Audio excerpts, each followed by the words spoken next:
Puntahan ka namin tay kasi may nag-sponsor sa'yo ng pera, pang grocery mo daw tay.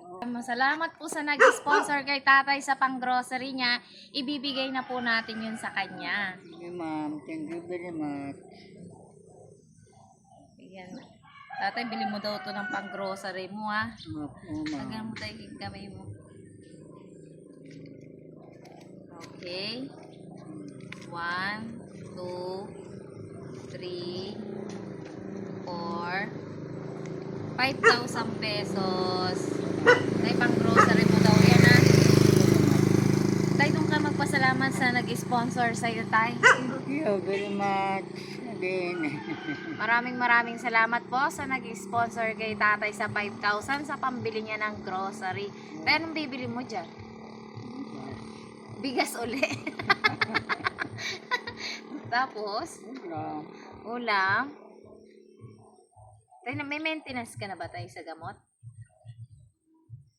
Minsan nga, ma'am, may nahihilo nga ako eh. Minsan. Minsan nahihilo ka. Tayo mo si nanay. Ay mo, nay. Diyan ka tayo nakatira. Yan, sa kanila. Oo. Anak ko ito. Bahay niya, Ang bahay ko wala na, di ba? putol na yung mga haligi. Oo. Hindi ba yan yung ng tubig? Daanan ng tubig, hindi ba? Dito. Ito, ma'am, sa kanila. Hindi siya umaabot doon. Nung nakaraan kasi malakas yung bagyo, nabali yung mga haligi. Oo. Hindi na siya dyan natutulog dito na sa amin. Saan? Diyan na siya natutulog. Hindi, malakas si tatay kasi hindi pa siya nagme-maintenance sa mga gamot, no? Hindi, minsan binibilihan namin ng Perosol.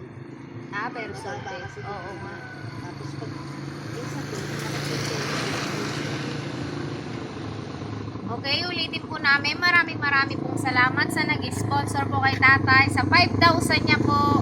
Huwag po kayong mag-alala. Binigay na po natin kay tatay yung 5,000. Ma'am, Thank you very much daw sabi ni tatay sa nagpadala sa kanya ha. Okay tay, thank you. Magsimba ka na tay kasi si tatay kasi tuwing linggo nagsisimba siya. Maga siya nagsisimba. Exercise daw niya yon. No tay? oh. Kaso ang layo ng sinisimbahan ni tatay eh. Oo, no. Galingan nilalakad niya lang. Yan ako. Yeah? Okay. Thank you very much.